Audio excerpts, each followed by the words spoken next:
हे traders, सो अगर आप trading के करियर को लेकर काफ़ी ज़्यादा सीरियस हो, आप उसमें कॉन्स्टेंटली अपना टाइम दे रहे हो, अपना इन्वेस्टमेंट कर रहे हो, अपने एफर्ट्स बना रहे हो, अपने पॉइंट ऑफ व्यू बना रहे हो,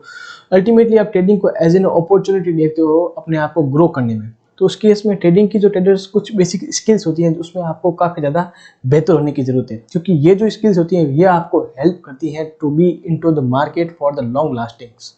अब trading is all about experience traders, जितने ज़्यादा आप ट्रेड करोगे उतना ज़्यादा आप सीखते जाओगे। अगर इनिशियली देखा जाए तो ट्रेडर्स आप यूट्यूब से, आप बुक से, आप गूगल से काफ़ी अच्छी नॉलेज गेन कर सकते हो, लेकिन जो आपके ट्रेडिंग में जो एज आएगा, जो आपको भीड़ से अलग करेगा, वो आपको आएगा मोर एंड मोर ट्रेड कर। अब इसमें ये चीज़ ज़रूरी है कि ट्रेडिंग में आप किस चीज़ में अपना टाइम दे रहे हो, किस में इन्वेस्टमेंट कर रहे हो, कहाँ आप, क्या वो चीज़ सही है या नहीं है, क्या वो राइट इन्वेस्टमेंट है या नहीं है, तो ये चीज़ बहुत ज़्यादा इंपॉर्टेंट है। अब ऐसा नहीं है कि ट्रेडर्स आप इंडिकेटर कोई जैसे कि आरएसआई ले लिया तो उसको आप सोलो ट्रेड कर रहे हो, मीन्स कि आप कुछ अदर चीज़ यूज नहीं कर रहे हो और आरएसआई को ट्रेड कर रहे हो। 80 के लेवल आया ऊपर का और उस केस में आप उसको सेल कर रहे हो, और 20 का लेवल आया उस केस में आप उसको बाय कर रहे हो, तो वो आपका राइट अपॉर्चुनिटी नहीं है, राइट वैल्यू नहीं क्रिएट करेगा, इसमें आप कुछ ज़्यादा गेन नहीं कर पाओगे। तो यही चीज़ है ट्रेडर्स। अब अगर ट्रेडर्स बात करें सर्वाइव करने की ज़्यादा इन द मार्केट, क्योंकि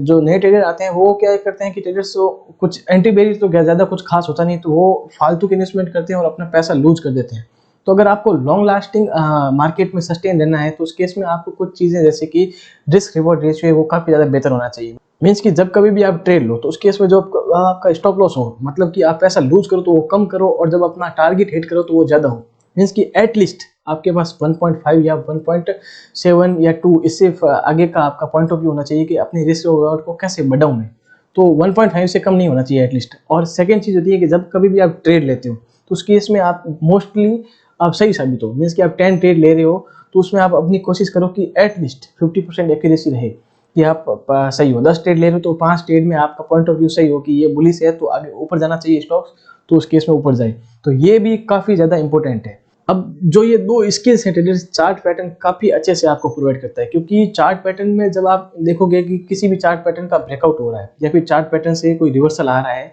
एक ट्रेड अच्छा सा बन रहा है, तो उस केस में आप देखोगे कि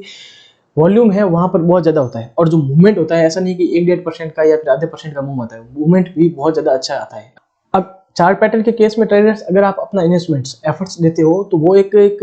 वैल्यू क्रिएट करता है, उसमें आप बहुत अच्छी चीज़ें सीखोगे, क्योंकि chart patterns no doubt work करते हैं और मार्केट में काफ़ी अच्छे से करते हैं। इस चीज़ को आप बैक टेस्ट करके देख सकते हो, क्योंकि चार्ट पैटर्न मार्केट में काफ़ी ज़्यादा रेस्पेक्ट किया जाता है और इसको ट्रेड करने वाले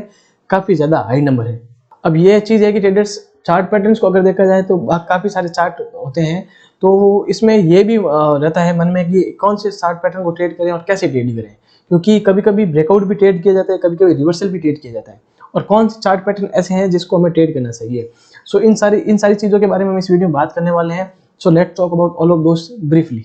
so before going further traders, मैं कुछ बेसिक्स पॉइंट्स है जो चार्ट पैटर्न्स को ट्रेड करने के लिए मैं हमेशा यूज करता हूं, तो उसके बारे में पहले बात करते हैं। तो कुछ पॉइंट्स है जैसे कि जब कभी भी मेरा ट्रेंड फेवर में होता है मैं उसी केस में ट्रेड करता हूं। लाइक अगर चार्ट पैटर्न कोई एक एग्जांपल लेके चलते हैं कि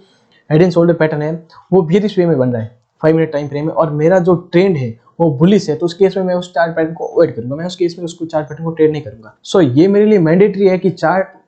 पैटर्न जब कभी भी मैं ट्रेड करूँ उस केस में ट्रेंड मेरे फेवर में होना चाहिए। और सेकंड चीज़ है कि मल्टीपल टाइम फ्रेम का मेरे पास सपोर्ट होना चाहिए। मीन्स कि मैं अगर 5 मिनट के हेड एंड शोल्डर पैटर्न को अगर ट्रेड कर रहा हूँ तो 50 मिनट में कहीं सपोर्ट होना चाहिए, या फिर 1 आवर में, या फिर 1 डे में इवन, तो उस केस में मेरे पास कोई अच्छा सपोर्ट या फिर एक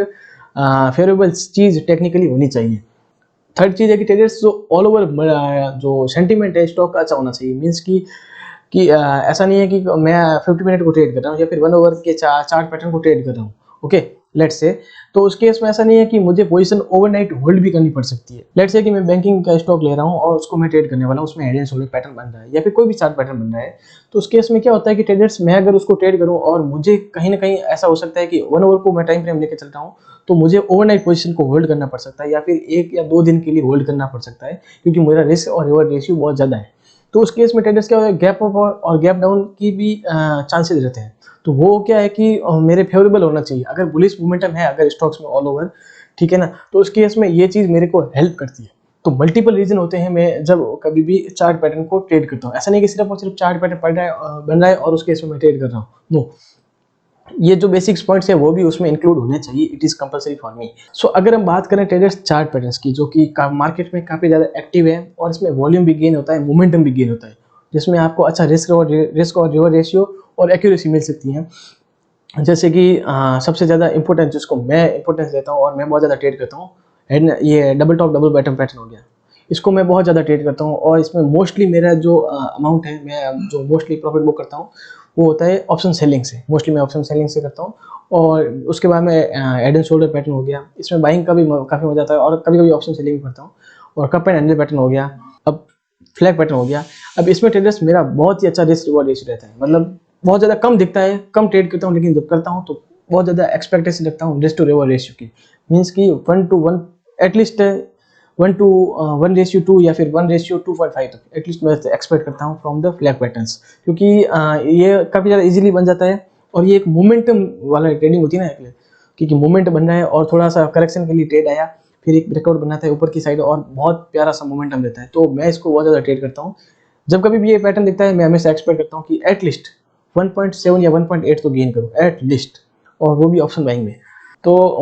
बाय द वे ये मेरा एनालिसिस था about the chart patterns and how to trade chart patterns. अगर ट्रेडर्स आपकी कोई क्वेरी है तो let me know in the comment section, I will do my best to give you the answers. Thanks for the watching and have a great day.